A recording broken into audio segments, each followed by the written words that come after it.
You may go through seasons of problems, seasons of pain, seasons of dryness, problems in the season lo nunchi okavela meeru velthu undachemo, but you will never be out of the season of God's grace. So ayana krupaleni season lo ayana mimmalki enter avvanivadandi.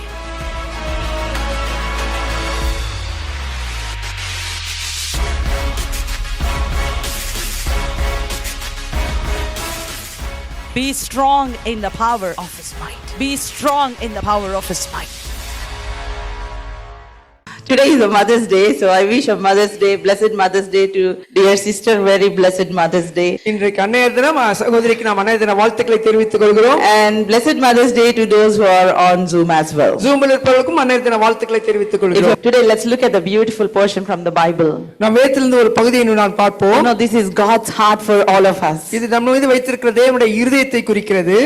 Isaiah chapter 30. ஏசாயா 30ஆம் அதிகாரம். He says, I'm reading from verse 1. 1ஆம் வசனத்திலிருந்து வாசிப்போம். Ah, stubborn children, declares the Lord, who carry out plan but not mine, and who make an alliance but not of my spirit, that they may add sin to sin. பாவத்தோட பாவத்தை கூட்டும்படி என்னை அல்லாமல் ஆலோசனை பண்ணி என் ஆவியை அல்லாமல் தங்களை மூடிக்கொள்ள பார்க்கிறவர்களும். దేవుడు అంటున్నాడు, యెహోవా వాక్కు ఇదే, లోబడని పిల్లలకు శ్రమ, పాపమునకు పాపము కూర్చుకున్నట్లుగా వారు నన్ను అడుగక ఆలోచన చేయుదురు, నా ఆత్మ నియమింపని సంధి చేసుకుందురు. God was talking to the children of Israelites. He was telling, you are not coming to me for counsel when you are in problem. தேவன் இங்கு இஸ்ரவேல் ஜனங்களோடு பேசுகிறார், நீங்கள் பிரச்சனையில் இருக்கும் பொழுது என்னிடத்தில் ஆலோசனைக்காக வருவதில்லை என்று. You are going to Egypt for counsel. நீங்கள் ஆலோசனைக்காக எகிப்திற்கு செல்கிறீர்கள். You are going to the people of the world to receive counsel. நீங்கள் ஆலோசனைக்காக உலக மக்களிடத்திற்கு செல்கிறீர்கள். When we have problem, what we should do? நம்ம வாழ்க்கையில பிரச்சனை வரும்போது நாம் என்ன செய்ய வேண்டும் தெரியுமா? We should go to God for counsel. நாம் தேவனிடத்திலே ஆலோசனை கேட்க வேண்டும். When you go to God, He will solve your problem. நாம் தேவனிடத்திலே ஆலோசனை கேட்கும் பொழுது அவர் நம்முடைய பிரச்சனைகளை தீர்த்து வைப்பார். If you don't go to God, if you go to try other things, you will not get answer. நாம் தேவனிடத்திலே செல்லாதபடிக்கு மற்றவரிடத்திலே சென்று நாம் தேர்வை தேடினால் நமக்கு பிரச்சனைக்கு தீர்வு கிடைக்காது. So God is telling, why do you go to Egypt for counsel? தேவன் சொல்கிறார், எதற்காக நீங்கள் எகிப்திற்கு ஆலோசனைக்கு செல்கிறீர்கள் என்று. You may have very good friends. உங்களுக்கு அநேக நண்பர்கள் இருக்கலாம். You may have relatives. உங்களுக்கு உறவினர்கள் இருக்கலாம். But at some point they all will leave. ஆனால் ஒரு கட்டத்திலே உங்களை விட்டு சென்று விடுவார்கள். Only when you have everything good, they will be with you. எல்லாம் நண்பனாக இருக்கும் பொழுது அவங்களோடு இருப்பார்கள். Otherwise they will leave you. அல்லாவிட்டால் உங்களை விட்டு கடந்து செல்வார்கள். God's heart became so heavy. He is talking to his people. Why do you go to Egypt means to the world. இந்த தேவனுடைய இருதயம் பாரப்பட்டு அவர் சொல்கிறார், எதற்காக நீங்கள் எகிப்திற்கு செல்கிறீர்கள், ஏன் உலகத்திற்கு செல்கிறீர்கள் என்று. నీకు ప్రాబ్లం వచ్చినప్పుడు నా దగ్గరికి రాకుండా నువ్వు వాళ్ళ దగ్గరికి ఎందుకు వెళ్తున్నావు? உங்களுக்கு பிரச்சனை வரும்போது என்னிடத்திற்கு வராமல் எதற்காக பிறரிடத்திற்கு செல்கிறீர்கள் என்று தேவன் கேட்கிறார். I have the solution. அந்த பிரச்சனைக்கு தீர்வு என்னிடத்திலே உண்டு என்று தேவன் சொல்கிறார். I have the answer. உங்க அந்த தீர்வுக்கான பதில் என்னிடத்திலே உண்டு என்று தேவன் சொல்கிறார். I will bless you. நான் உங்களை ஆசீர்வதிப்பேன் என்று தேவன் சொல்கிறார். I will wipe your tears. உங்கள் கண்ணீரை துடைப்பேன் என்று தேவன் சொல்கிறார். But why do you go to Egypt? ஆனால் எதற்காக நீங்கள் எகிப்திற்கு செல்கிறீர்கள்? Yet these people, they were going to Egypt and trying to ask them for help. Can you help us? இந்த ஜனங்கள் எகிப்திற்கு சென்று எகிப்து மக்களிடத்திலே எங்களுக்கு உதவி செய்யுங்கள் என்று அவர்கள் கேட்கிறார்கள். They are carrying out plans, but it is not God's plan. அவர்கள் திட்டத்தை அபியாசப்படுத்த ஆனால் தேவனுடைய திட்டம் அல்ல. My dear brothers, I want to show you a beautiful verse. 1 Corinthians chapter 2 verse 9. நான் உங்களுக்கு ஒரு அருமையான வசனத்தை காண்பிக்க விரும்புகிறேன். 1 கொரிந்தியர் 2ஆம் அதிகாரம் 9ஆம் வசனம். Bible says, eye has not seen, ear has not heard, neither has it entered into man's heart were the things that God prepared for those who love him. எழுதியிருக்கிறபடி தேவன் தம்மில் அன்பு கூறுகிறவர்களுக்கு ஆயத்தனம் பண்ணினவைகளை கண் காணவும் இல்லை, காது கேட்கவும் இல்லை, அவைகள் மனுஷனுடைய இதயத்தில் தோன்றவும் இல்லை. Hallelujah. Hallelujah. I like this word prepared. ஆயத்தம் பண்ணினவைகளை என்ற வார்த்தை எனக்கு ரொம்ப ఆయన பிடிக்கும். సిద్ధపరచి ఉన్నాడంట. ஆயத்தம் பண்ணினவைகளை. God has already prepared the blessing for you. தேவன் உங்களுக்கு ஏற்கனவே அந்த ஆசீர்வாதத்தை ஆயத்தம் பண்ணி விட்டார். God has already prepared the answer for you. தேவன் ஏற்கனவே உங்களுக்கு அந்த பதிலை ஆயத்தம் பண்ணி விட்டார். We don't understand with our natural eyes. நம்முடைய இயற்கையான கண்களால் அதை புரிந்து கொள்ள முடியவில்லை. We don't understand with our natural mind. நம்முடைய இயற்கையான சிந்தனையின் மூலமா அதை நம்மால் புரிந்து கொள்ள முடியவில்லை. These plans of God are hidden. இந்த தேவனுடைய திட்டம் மறைக்கப்பட்டிருக்கிறது. Can I tell you a good news? உங்களுக்கு ஒரு நல்ல செய்தியை சொல்லட்டுமா? Even your boss don't know the plans that God has for you. உங்கள் முதலாளிக்கு கூட தேவன் உங்களுக்கு வைத்திருக்கிற திட்டம் தெரியாது. God has a great plan. Maybe even your boss doesn't know the plan that God has for you. தேவன் உங்களுக்கு மிகப்பெரிய திட்டத்தை வைத்திருக்கிறார், ஆனால் அது உங்களுக்கு முதலாளிக்கு கூட தெரியாது. నీ బాస్ కి ఈవెన్ నీ పేరెంట్స్ కూడా తెలియకపోవచ్చు దేవునికి నీ పట్ల ఎంత గొప్ప ప్రణాళిక ఉందో. தேவன் உங்களுக்கு வைத்திருக்கிற அந்த மிகப்பெரிய திட்டத்தை யாருக்கும் தெரியாது, உங்கள் முதலாளிக்கு கூட தெரியாது. God has prepared. தேவன் அதை உங்களுக்கு ஆயத்தம் பண்ணி வைத்திருக்கிறார். So how do we know what God has prepared? தேவன் நமக்கு என்ன ஆயத்தம் பண்ணி வைத்திருக்கிறார் என்று எப்படி நமக்கு தெரியும்? When you go to God. நாம் தேவனிடத்திற்கு செல்லும் பொழுது The good news is he reveals to us through his spirit. அவருடைய ஆவியானவர் மூலமாக தேவன் நமக்கு வெளிப்படுத்துகிறார். Shall we read the next verse? మనకైతే దేవుడు వాటిని తన ఆత్మ వలన బయలుపరచి ఉన్నాడు. இது அடுத்த வசனம் சொல்லுது, நமக்கோ தேவன் அவைகளை தமது ஆவியினாலே வெளிப்படுத்தினார். But for us God revealed his plans through his spirit. தம்முடைய ஆவியினாலே தேவன் அதை நமக்கு வெளிப்படுத்தி இருக்கிறார். So Holy Spirit, God is with you now. ஆவியானவர் உங்களோடு கூட இருக்கிறார். He is there with you when you go to work. நீங்கள் வேலைக்கு செல்லும்போது அவர் உங்களோடு கூட இருக்கிறார். He is there with you when you go to your dormitory. நீங்கள் டார்மெட்ரிக்கு செல்லும்போது அவர் உங்களோடு கூட He is இருக்கிறார். there with you wherever you go. நீங்க எங்க சென்றாலும் அவர் உங்களோடு கூட இருக்கிறார். So you have to ask him, Lord, tell me what is your plan for my life. இந்த வாழ்க்கைக்கு என்ன திட்டத்தை வைத்திருக்கிறேன் என்று நீங்கள் அவரிடத்தில் கேட்க வேண்டும். Lord, tell me what you have prepared for me. எதற்காக எதை ஆயத்தம் பண்ணி வைத்திருக்கிறேன் என்று அவரிடத்தில் கேட்க வேண்டும். And Bible says he will reveal. வேதம் சொல்லுது அவர் வெளிப்படுத்துவார். ఆయన చూపిస్తాడంట ఆయన బిడ్డలకి ఆయన ప్లాన్స్ ఏంటో. அந்த திட்டத்தை அவர் வெளிப்படுத்துகிறவர். How beautiful it is. எவ்வளவு அழகான காரியம் இது. I have seen countless testimonies. எத்தனையோ சாட்சிகளை நான் கேட்டிருக்கிறேன். So many brothers from dormitories. டார்மெட்ரியில் எத்தனையோ சகோதரர்கள், Sister, I think that నా జాబ్ పోయింది అనుకున్నాను. I thought that I lost my job. எனக்கு வேலை போய்விடும் என்று நினைத்தேன். But God has a different plan. ஆனால் கர்த்தர் எனக்கு வேறு திட்டத்தை Manisha was sharing the testimony the other day. Manisha அவர்கள் அந்த நாளிலே ஒரு சாட்சியை பிறந்தார்கள். They already made him to sign. அவர்கள் ஏற்கனவே கையெழுத்து போட வைத்து விட்டார்கள். But God has a different plan. தேவனுக்கு வேறு திட்டத்தை வைத்து. God is your boss. Nobody can terminate your contract. Hallelujah. தேவன் உங்கள் முதலாளியா இருக்கும்போது யாராலும் உங்களை ஒன்றும் செய்ய முடியாது. God has prepared a blessing, my brother. அவர் உங்களுக்கு ஒரு ஆசீர்வாதத்தை ஆயத்தம் பண்ணி வைத்திருக்கிறார். And he will reveal to you when you ask him. நீங்கள் அவரிடத்தில் அதை கேட்கும்போது அதை வெளிப்படுத்துவார். The people of this world will not understand. இந்த உலகத்தின் மக்களுக்கு அது புரியாது. ఈ లోకంలో ఉన్న జ్ఞానులకు కూడా అర్థం కాదు. இந்த உலகத்தில் இருக்க எந்த மனிதனுக்கும் அது புரியாது. But మనకైతే for us God revealed his plans through his spirit. ஆனால் நமக்கோ தேவன் அவர்களை தமது ஆவியினாலே வெளிப்படுத்தினார். And his spirit searches deep things of God. ஆவியானவர் எல்லாவற்றையும் தேவனுடைய ஆழங்களையும் ஆராய்கிறார். He goes into God's database. அவர் நம்முடைய தேவனுடைய டேட்டாபேஸ்க்குள்ள செல்கிறார். He goes into God's plan for you. தேவன் உங்களுக்கு வைத்திருக்கிற திட்டத்திற்குள் அவர் செல்கிறார். I don't know how many of you are worrying about your life. உங்கள் வாழ்க்கை குறித்து யாரெல்லாம் கவலைப்படுகிறீர்கள் எனக்கு தெரியாது. I get to counsel people every single day. ஒவ்வொரு நாளும் மக்களுக்கு நான் ஆலோசனை சொல்லிக் கொண்டிருக்கிறேன். Few days back one sister called me and she said, Sister Joyce, my son was in ICU. ஒரு சகோதரி அன்னைக்கு அழைத்து சொன்னார்கள், சகோதரி ஜாய்ஸ் அவர்களே என் மகன் ஐசியூல இருக்கிறான் என்று. I don't know what to do. எனக்கு என்ன செய்வது என்று தெரியவில்லை. Doctors are telling so many complications. எவ்வளவு காம்ப்ளிகேஷன் இருக்குன்னு மருத்துவர்கள் He's சொல்லுகிறார்கள். just a few days baby. அவன் ஒரு சிறு குழந்தை தான், பிறந்து சில நாட்கள் தான் ஆகிறது. She was crying, I am tired. எனக்கு சோர்வாக இருக்கிறது என்று அழுதார்கள். Please pray for me. எனக்காக ஜெபியுங்கள். I don't even have strength. எனக்கு பலன் கூட இல்லை. Please pray for me. எனக்காக ஜெபியுங்கள். Hallelujah. Hallelujah. I prayed for her. அவளுக்காக நான் I ஜெபித்தேன். told her the last week's message I sent to her. கடந்த வார செய்தி அவளுக்கு நான் அனுப்பினேன். She listened to the message. அந்த செய்தி அவர்கள் கேட்டார்கள். She is a Christian. அவர்கள் கிறிஸ்தவர்கள் தான். She is a wonderful believer. அவர்கள் தேவனை நேசிக்கிறவர்கள், விசுவாசிக்கிறவர்கள் தான். But when we go through tough time we get discouraged, right? ஆனால் நம்ம வாழ்க்கையில பிரச்சனைகள் வரும்போது நாம் சோர்வடைந்து விடுகிறோம். We need to remember that God is with us. தேவன் நம்மோடு இருக்கிறார் என்பதை நாம் நினைவு கூற வேண்டும். I told, don't worry sister. நீங்கள் கவலைப்படாதீர்கள் என்று God has a great plan for your baby. கர்த்தர் உங்களுக்கு உங்கள் குழந்தைக்கு மிகப்பெரிய திட்டத்தை வைத்திருக்கிறார். Hallelujah. Your baby will definitely come out of that ICU. அந்த குழந்தை ஐசியூல இருந்து வெளியே வந்துவிடும் என்று சொன்னேன். Baby definitely came out of the ICU. அந்த குழந்தை ஐசியூல இருந்து வெளியே வந்தது. And she said, sister, I am becoming very strong. நான் இப்பொழுது பலப்பட்டு கொண்டிருக்கிறேன் என்று சொன்னார்கள். Because Holy Spirit God is with me. ஏன்னா ஆவியானவர் என்னோடு கூட இருக்கிறார். Hallelujah. Holy Spirit God goes into the database of God. தேவனுடைய ஆவியானவர் தேவன் நமக்கு வைத்திருக்கிற அந்த டேட்டாபேஸ்க்குள் செல்கிறார். He will search the files. அவர் நம்முடைய அந்த ஃபைல்ஸ் எல்லாம் பார்க்கிறார். And he will see your number there. உங்களுடைய நம்பர் எண்ணை அவர் பார்க்கிறார். He will see your name there. உங்களுடைய பெயரை அவர் பார்க்கிறார். Hallelujah.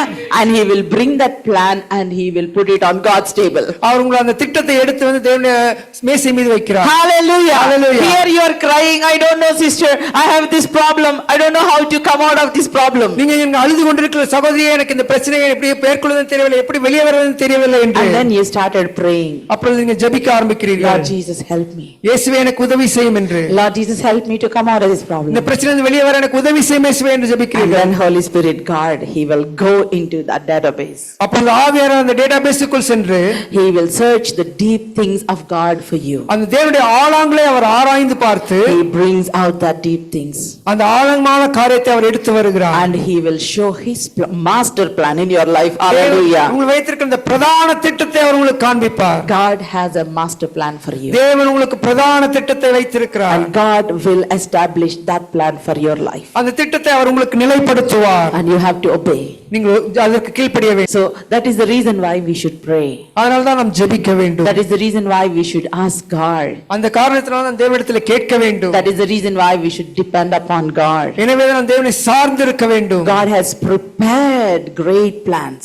தேவன் மிகப்பெரிய திட்டத்தை ஆயத்தம் பண்ணி வைத்திருக்கிறார். When our children, if they are in problem, குழந்தைகளுக்கு பிரச்சனை வரும் பொழுது if they did not come to the father and go to some other people for the solution, அவர் தகப்பனாரிடத்துக்கு வராதபடி மற்றவரிடத்தில் அவர் சென்றால் you know what father will say? தகப்பனார் என்ன செய்வார் தெரியுமா? Why you did not come to me? என்னிடத்திற்கு ஏன் வரவில்லை என்று கேட்பார். Why you did not tell me? என்னிடத்தில் ஏன் சொல்லவில்லை என்று I கேட்பார். am here for you. நான் இங்கு உனக்காக தான் இருக்கிறேன். You can tell me, I do anything for you. நீ என்னிடத்தில் சொல்லணும், உனக்காக எதையும் செய்வேன். Daddy, I am so afraid that you will scold me. நீங்க என்ன திட்டுவீங்கன்னு எனக்கு பயமா இருக்கு அப்பான்னு சொல்லலாம். Even if you are afraid, coming back to the father is the best thing that you can do. உங்களுக்கு பயமா இருந்தாலும் நீங்க தகப்பனுக்கு செல்வதுதான் சிறந்த காரியம். భయం వేసినా కూడా తండ్రి దగ్గరికి వెళ్ళడమే కరెక్ట్. நீங்க பயமா இருந்தாலும் தகப்பனுக்கு செல்வதுதான் சரியான காரியம். Because nobody will love you as your father does. தகப்பனாரை போல உங்களை நேசிக்கிற யாருமே இருக்க முடியாது. Right? Nobody will help you as your father does. தகப்பனாரை போல உதவி செய்ய யாராலும் முடியாது. I tell you, father is the only person in this world who will rejoice when his sons are growing higher than them.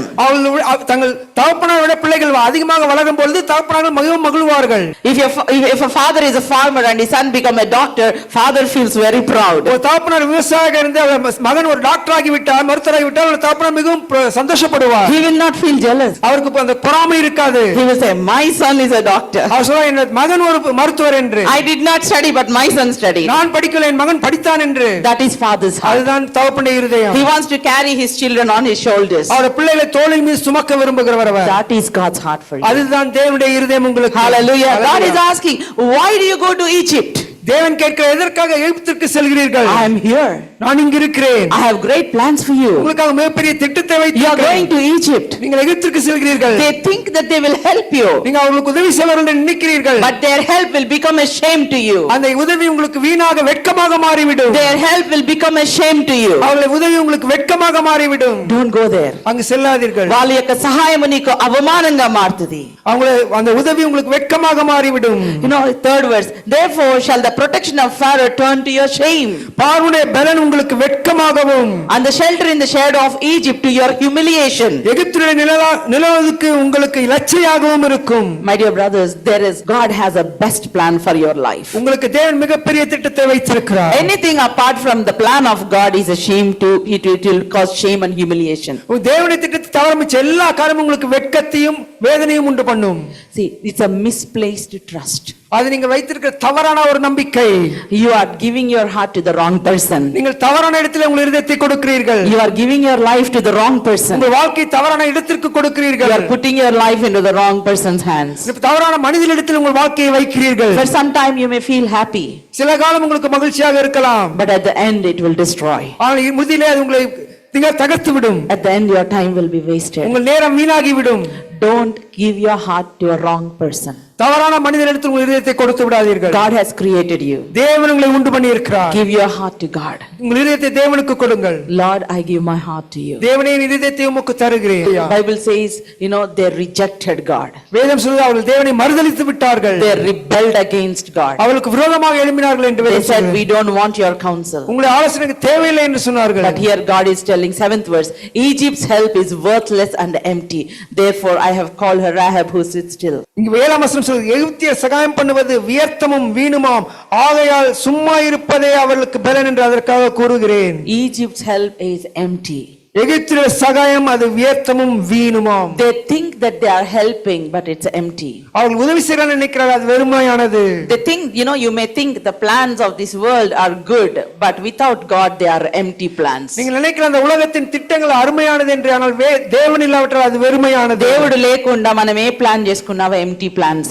நீங்கள் தேவன் இல்லாமல் எந்த திட்டத்தை எடுத்தாலும் அது வீணான ஒரு திட்டம் தான். God says they are empty. அது வெறுமையானது. And they said, don't tell us the truth, tell us convenient word for us. நீங்கள் சத்தியத்தை சொல்லாதபடி எங்களுக்கு எது சுகமா இருக்கோ அதை சொல்லுங்கன்னு சொன்னாங்க. మాకు ఇన్స్ట్రక్షన్స్ చెప్పొద్దు, సత్యమేదో చెప్పొద్దు, మాకు కంఫర్టబుల్ గా ఉండేది చెప్పండి. எனக்கு வந்து சத்தியத்தையும் உண்மையை சொல்லாதீங்க, எனக்கு எது சுகமா எனக்கு பிரயோஜனமா இருக்கோ அதே மாதிரி சொல்லுங்கன்னு சொன்னாங்க. Shall we read 10th verse? 10ஆம் வசனத்தை வாசிப்போம். இவர்கள் தரிசனக்காரரை நோக்கி தரிசனம் காண வேண்டாம் என்றும், ஞானதிஷ்டிக்காரரை நோக்கி யதார்த்தமாய் எங்களுக்கு தரிசனம் சொல்லாமல் எங்களுக்கு இதமான சொற்களை உரைத்து மாயமானவர்களை திருஷ்டியுங்கள் என்றும்.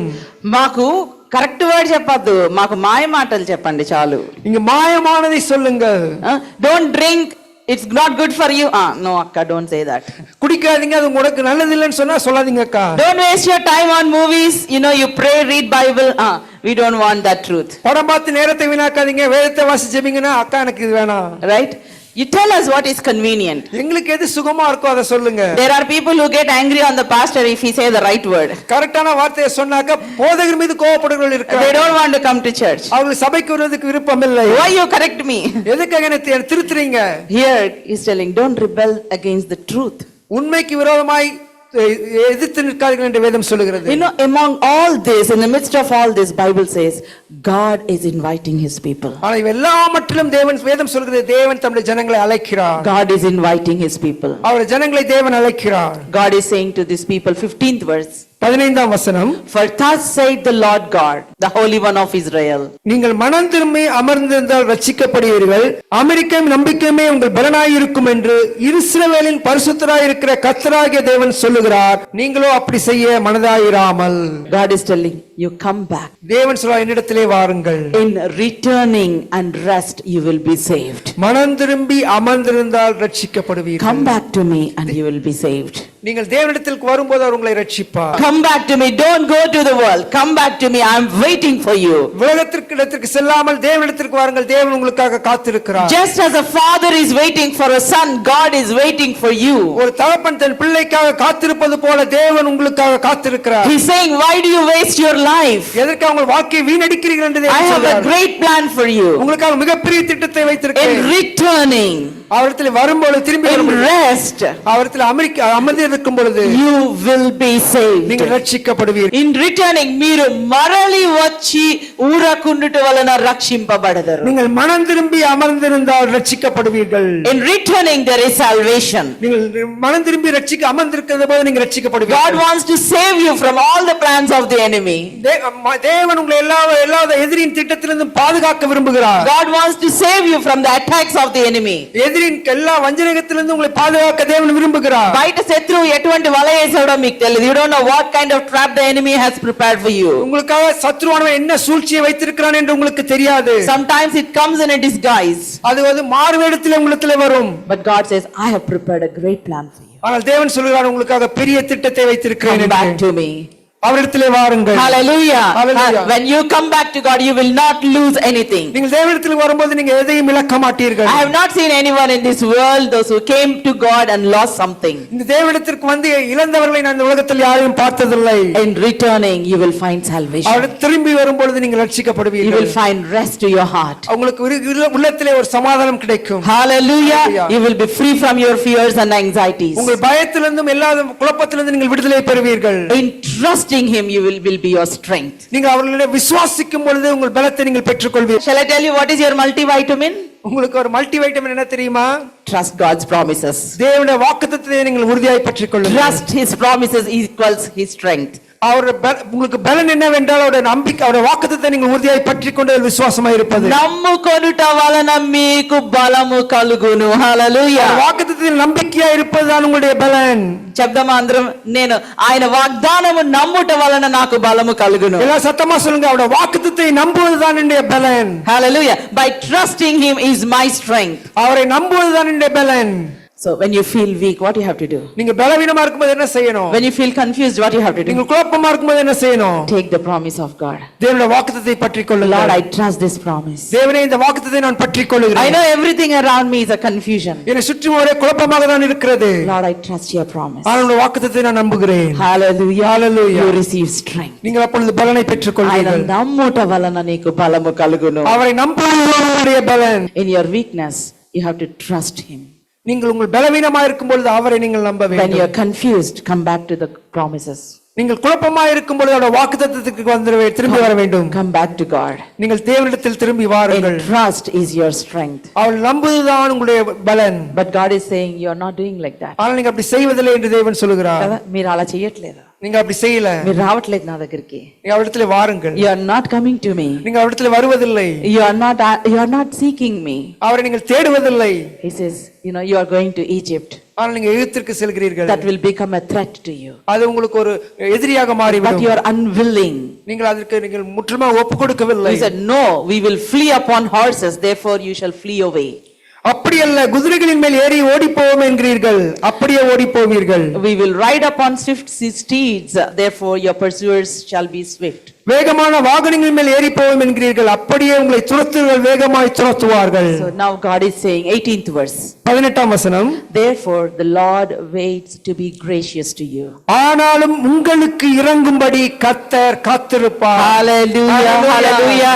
Shall we say this? The Lord is waiting to be gracious to me. ஆனாலும் உங்களுக்கு இறங்கும்படி கர்த்தர் காத்திருப்பார். God did not close the book, my brother. தேவன் இந்த புத்தகத்தை மூடிவிடவில்லை. God is waiting when my son will come back. எப்பொழுது என் மகன் வருவான் என்று தேவன் காத்திருக்கிறார். He is waiting to be gracious to you. அவர் உங்களுக்காக இறங்கும்படி He is காத்திருக்கிறார். waiting to give you all the blessings that you need. எல்லா ஆசீர்வாதங்களும் உங்களுக்கு கொடுக்கும்படி அவர் காத்திருக்கிறார். He is waiting to recalibrate your life. உங்கள் வாழ்க்கையை மாற்றி அமைக்கும்படி அவர் You might have gone in the wrong way, நீங்கள் தவறான வழியிலே but சென்றிருக்கலாம். you came here ஆனால் நீங்க வந்திருக்கிறீர்கள். and he is searching the GPS. அவங்க ஜிபிஎஸ் பார்க்கிறார். Where did you miss? எங்க நீங்க தொலைந்து You have to போனீங்க? make a U-turn now. நீங்க யூட்டர்ன் எடுத்துட்டீங்களான்னு And you பார்க்கிறார். came back to God. நீங்கள் திரும்ப தேவனிடத்தில் வந்தீர்களா? And Bible says he is waiting for what? Not to beat you, வேதம் சொல்ல உங்களுக்காக காத்திருப்பது எதற்கு? உங்களை அடிக்கிறதுக்கல்ல, not to judge you, உங்களுக்கு நியாயம் தீர்ப்பதற்கல்ல, not to punish you, உங்களுக்கு தண்டனை கொடுப்பதற்கல்ல, to be gracious. உங்களுக்கு இறங்கும்படி. Hallelujah. You all know the story of a prodigal son, right? எல்லாருக்கும் அந்த கெட்ட குமாரன் கதை தெரியும் அல்லவா? Prodigal son went away from the father. அந்த கெட்ட குமாரன் தன்னுடைய தகப்பனாரை விட்டு விலகி சென்றார். Not because father is bad, அவர் தகப்பனார் கெட்டவன் என்பதனால அவர் செல்லவில்லை. not because father is poor, தகப்பனார் ஏழை என்று அவர் செல்லவில்லை. not because there is something lacking in the father's house. ஏதோ தகப்பனார் வீட்டில் ஏதோ நடக்கிறது என்று அவர் போகவில்லை. He don't want his father to have a control over his ஏன்னா life. தகப்பன் கட்டுப்படுத்துவது அவருக்கு பிடிக்கவில்லை. I don't want my daddy to control me. என் தகப்பனார் என்னை கட்டுப்படுத்துவதை எனக்கு விரும்பவில்லை. I don't want my daddy to see my phone. என் தகப்பனார் என் போனை பார்ப்பதற்கு விருப்பம் இல்லை. How many of you think like that? யாரெல்லாம் அப்படி யோசிக்கிறீங்க? I don't want my daddy to control my life. என் வாழ்க்கையை என் தகப்பனார் கட்டுப்படுத்த கூடாது. I want freedom. எனக்கு விடுதலை வேண்டும். Freedom from the father is not a true freedom, my brother. தகப்பனாரிடமிருந்து வருகிற விடுதலை உண்மையான விடுதலை அல்ல. Freedom from away from the father is not a true freedom. தகப்பனை விட்டு விலகி செல்கிற விடுதலை அது Come விடுதலை back அல்ல. to the father. தகப்பனத்துக்கு திரும்பி This வாருங்கள். fellow went away, ஆனா இந்த மனிதன் தகப்பனை விட்டு took all the money, எல்லா பணத்தையும் எடுத்துக்கொண்டு wasted all the money. எல்லா பணத்தையும் வீணாக்கி He விட்டார். thought his friends are greater than the father. அவர் தகப்பனாரே நண்பர்கள் மிகவும் சிறந்தவர் என்று நினைத்தார். Right, all the friends left when he finished his money. எல்லா பணமும் தீர்ந்து போனதும் நண்பர்கள் விட்டு விலகி சென்று And விட்டார்கள். then he was remembering. அப்பொழுது அவர் நினைவு கூர்ந்தார். His clothes became shabby. அவர் வஸ்திரம் அழுக்காகி விட்டது. He didn't have food to eat. அவருக்கு சாப்பிட உணவில்லை. And then there was famine. அப்பொழுது அங்கு பஞ்சம் இருந்தது. There's nothing for him to eat. அவர் சாப்பிடுவதற்கு எதுவுமே இல்லை. There's no job. அவருக்கு வேலையும் இல்லை. Then he remembered father. அப்பொழுதுதான் தகப்பனாரை நினைவு கூர்ந்தார். Even he did not get a job at the pig's pen also. அந்த பன்றியின் இடத்துல வேலை செய்யறதுக்கு வேலை இல்லை. Then he was sitting. அப்பொழுது அவர் யோசித்தார். He was thinking, அவர் யோசித்துக் கொண்டே இருந்தார். at my father's house even servants are eating for free. அங்க அவருடைய தகப்பனார் வீட்டுல அவருடைய வேலைக்காரர் கூட நல்ல சாப்பாடு சாப்பிடுறாங்க. How foolish thing I did. எவ்வளவு முட்டாள்தனமான காரியத்தை செய்து And விட்டேன். then he was searching deep inside his heart. அவர் உள்ளத்துக்குள்ள ஆராய்ந்து பார்த்தார். And he said, I'm going back to my father. நான் என் தகப்பனாரிடத்துக்கு செல்கிறேன் என்று சொன்னார். Hallelujah. Hallelujah. Hallelujah. Hallelujah. Devil, I have changed my mind. எப்பொழுது நான் சாத்தானுடைய மனதை மாற்றி இருக்கலாம். devil, I have changed my mind. சாத்தானே என் மனதை நான் மாற்றி விட்டேன். He is telling to his friends, I have changed my mind. நண்பர்கள் சொல்றான் என் மனதை நான் மாற்றி விட்டேன். I'm going back to my daddy. நான் என் தகப்பனிடத்திற்கு செல்கிறேன். And maybe devil said, are you sure you're going back to your daddy? சாத்தான் சொல்லிட்டான் உன் தகப்பனிடத்துக்கு மீண்டும் போறியா? If you go back to your daddy will beat you. You wasted all the money. உன் தகப்பன் உன்னை அடிப்பார், ஏன்னா உன் பணத்தை எல்லாம் வீணாக்கி விட்டார். No, my daddy is not like that. He is feeding even the servants for free. ஆனால் என் தகப்பன் அப்படிப்பட்டவர் அல்ல. அவர் ஊழியக்காரர்களுக்கு கூட உணவை கொடுக்கிறவர். It is I who came away from the father's house. நான் தான் என் தகப்பனை விட்டு வந்து விட்டேன். At least I'll go and be a servant there. நான் அவரிடத்தில் சென்று ஊழியக்காரனாக இருப்பேன். And he came running. ஓடி வந்தார். And as he is coming, father saw him from far. அவர் ஓடி வரும்பொழுதே தகப்பனை தூரத்திலிருந்து பார்த்து விட்டார். Father came running to this boy. தகப்பன் அந்த மகனிடத்தில் ஓடி வந்தார். Hallelujah. Hallelujah. Father hugged this child. அந்த தகப்பன் அந்த மகனை கட்டி பிடித்தார். Father kissed him. அந்த மகனை முத்தம் செய்தார். Father did not allow him to say, I will be your servant. நான் உன்னுடைய வேலைக்காரனா இருக்கின்ற சொல்வதற்கு கூட தகப்பன் இடம் கொடுக்கவில்லை. తండ్రి హత్తుకున్నాడు. அவர் அப்படியே கட்டி இறுகணைத்துக் கொண்டார். This is God's heart for you. இதுதான் தேவனுடைய இருதயம். Hallelujah. Hallelujah. He says he is waiting. அவர் உங்களுக்காக காத்திருக்கிறார். Waiting to be gracious. அவர் இறங்கும்படி காத்திருக்கிறார். Hallelujah. Hallelujah. So when you come back to him, God is waiting. நீங்கள் தேவனிடத்துக்கு வரும்போது அவர் உங்களுக்காக And he காத்திருக்கிறார். exalts himself to show mercy. அவர் இறங்கும்படி உங்களுக்காக காத்திருக்கிறார். Blessed are those who come back to him. யார் அவரிடத்தில் திரும்பி வருகிறார்களாம் பாக்கியவான்கள். And when you come to him, நீங்க அவரிடத்தில் வரும்பொழுது I will read few verses. For a people shall dwell in Zion in Jerusalem, you shall weep no more. சீயோனை சேர்ந்த ஜனங்கள் எருசலேமில் வாசமாயிருப்பார்கள், இனி நீ அழுது கொண்டிராய். You shall weep no more when you come back to the Father. நீங்கள் தகப்பனிடத்திற்கு வரும்பொழுது நீங்கள் இனி அழமாட்டீர்கள். He will wipe your our tears. உங்கள் கண்ணீரை துடைப்பார். He will answer your our prayers. உங்கள் ஜெபத்திற்கு செவி கொடுப்பார். He will listen to your cries. அவர் உங்கள் அழுகைக்கு செவி கொடுப்பார். சீயோனை சேர்ந்த ஜனங்கள் எருசலேமில் வாசமாயிருப்பார்கள், இனி நீ அழுது கொண்டிராய். உன் கூப்பிடுதலின் சத்தத்திற்கு அவர் உருக்கமாய் இறங்கி அதை கேட்டவுடனே உனக்கு மறு உத்தரவு அருளும். As soon as he hear your cry, he will answer. அதை கேட்டவுடனே உங்களுக்கு அவர் இறங்குவார். நீ మొరపెట్టుగానే ఆయన జవాబు చెప్తాడంట. நீங்க கேட்டவுடனே அவர் இறங்குவார். And he will guide you. அவர் உங்களுக்கு வழிகாட்டுவார். He says, go to right, go to left. இடதுபுறம் போ, வலதுபுறம் போ என்று வழிகாட்டுவார். He will guide you. அவர் உங்களுக்கு வழிகாட்டுகிறவர். He will bless you. அவர் உங்களை ஆசீர்வதிப்பார். There are so many blessings written here. இங்க अनेक ஆசீர்வாதங்கள் எழுதப்பட்டிருக்கிறது. I want you to go home and read this chapter. வீட்டிற்கு சென்று இந்த அதிகாரத்தை வாசியுங்கள். And number 28th verse. 26th verse. 26ஆம் வசனம். Moreover, the light of the moon will be a light of sun for you. கர்த்தர் தமது ஜனத்தின் முறிவை கட்டி அதன் அடிக்காயத்தை குணமாக்கும் நாளிலே சந்திரனுடைய வெளிச்சம் சூரியனுடைய வெளிச்சத்தை போலவும் சூரியனுடைய வெளிச்சம் ஏழு பகலின் வெளிச்சத்தை போலவும் இருக்கும். సూర్యుని వెలుగు 7 అంతలు ఉంటదంట. சூரியனுடைய வெளிச்சம் ஏழத்தனையாய் இருக்கும். When you come to God, நீங்கள் தேவனிடத்திற்கு வரும்பொழுது even your darkness will become bright. உங்கள் இருள் வெளிச்சமாய் மாறும். Your moonlight will become like a sunlight. சந்திர வெளிச்சம் சூரிய வெளிச்சமாய் மாறும். God is forgiven you. அவர் உங்களை மன்னித்து விட்டார்.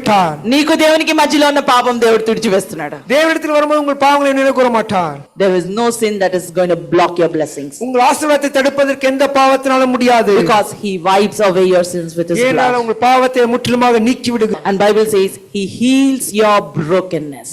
அவர் உங்கள் எல்லா காயத்தையும் முறிவையும் கட்டி He குணமாக்குகிறார். binds up the brokenness of his people அவர் தம்முடைய ஜனத்தின் காயங்களை கட்டுகிறவர். and heals the wounds inflicted by his blow.